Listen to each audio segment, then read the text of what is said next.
नमस्कार, मैं हूं माही सिंह और आप देख रहे हैं नेक्स्ट 9 न्यूज। राष्ट्रीय लोजपा प्रमुख पशुपति पारस ने अपने भतीजे और केंद्रीय मंत्री चिराग पासवान के साथ सुलह की किसी भी संभावना से इनकार करते हुए कहा है कि अब बहुत देर हो चुकी है। राष्ट्रीय लोक जनशक्ति पार्टी के प्रमुख पशुपति पारस ने रविवार को अपने भतीजे और केंद्रीय मंत्री चिराग पासवान के साथ सुलह की किसी भी संभावना से इनकार करते हुए कहा कि अब बहुत देर हो चुकी है। पीटीआई के साथ एक साक्षात्कार में पारस कहते हैं कि जब उनके बड़े भाई रामविलास पासवान जीवित थे तो भाइयों के बीच कोई दरार नहीं थी। चिराग से सुलह की संभावना पर पूर्व केंद्रीय मंत्री ने कहा कि ऐसा कभी नहीं हो सकता, अब वो स्थिति नहीं है, अब बहुत देर हो चुकी है। उन्होंने कहा कि जब पार्टियां टूटती हैं तो वे एक हो सकती हैं, लेकिन जब दिल टूटते हैं तो वो कभी नहीं जुड़ सकते। पारस ने यह भी कहा कि परिवार एक था, लोक जनशक्ति पार्टी एकजुट थी, लेकिन अब यह उनका दुर्भाग्य है कि रामविलास पासवान के निधन के बाद परिवार और पार्टी दोनों अलग हो गए हैं।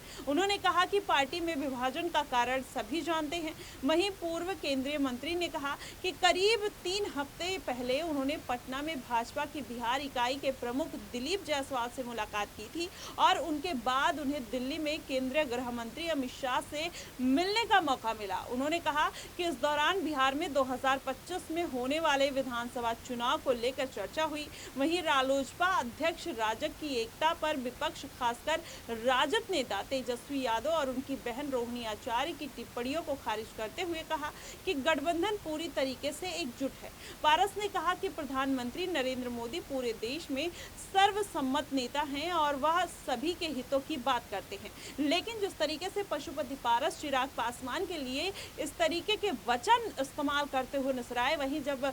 पशुपति पारस की छोड़ दीजिए, चिराग पासवान की अगर बात करें तो जब उनसे पूछा गया तो उन्होंने कहा कि किसी भी तरीके का कोई मनमुटाव देखने को नहीं मिलता है, लेकिन बिहार की सियासत कहीं ना कहीं अब बड़ा मोड़ लेते हुए नजर आ रही है। जिस तरीके से चिराग पासवान बगावती सुर भारतीय जनता पार्टी के लिए उठाते हुए नजर आए थे, चाहे लेटरल एंट्री का मुद्दा हो, चाहे